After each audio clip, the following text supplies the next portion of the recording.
Good morning. I pray you're leaning on God's understanding of it all as you and I pass through this world down here. Last night, the Band of Brothers, we continued to look at last Sunday's sermon. If you remember, Frank was in 1 Corinthians 4 at the last part of that chapter.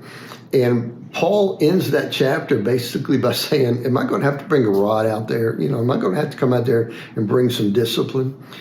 We know that Paul spent a lot of time getting on to the church in Corinth because they weren't exactly seeking God's will on how to do church or seeking God's will on how to do life overall, for that matter. So he carried out his responsibility in rebuking them. Now, here's my thoughts.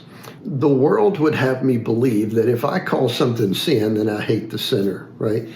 If you take that thought process home with you, that you can't call wrong, then you can't even discipline your own child. The truth is, I call sin because ultimately I don't want people to spend eternity separated from God. It's a loving warning. And in a loving home, a loving father will lovingly discipline the child, obviously not because he hates the child, but because he loves the child dearly and he cares. And, over a period of time, although the discipline isn't pleasant while it's happening, the child begins to understand, you know what? My father does care about me. My father does love me dearly, and he loves me enough to care about the decisions I'm making and where my life is going. And it brings that child a sense of security in the home and in his relationship with his father. And it's the same with us and our Heavenly Father. Frank talked about how God chastens us. He puts us through the fire, if you will, to mold us into what he wants us to be. He does discipline us, and it's out of love. And it in turn gives us that sense of security. You know what? My Father in heaven does care about me. He does care about the decisions I'm making. He does care about where my life is going. He really loves me. And we have that security in our relationship with God.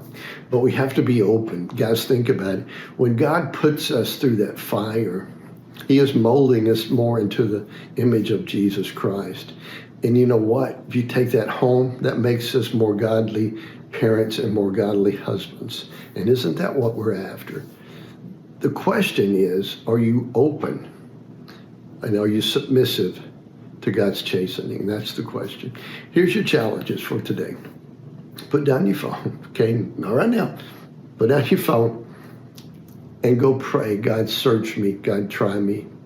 God, help me to be open to your chastening and to your cleansing that is constant and ongoing, because I do want to be better at home. I can be a better husband. I can be a better dad. Make me better, God, for your glory. That's your challenge for today. Have a blessed day.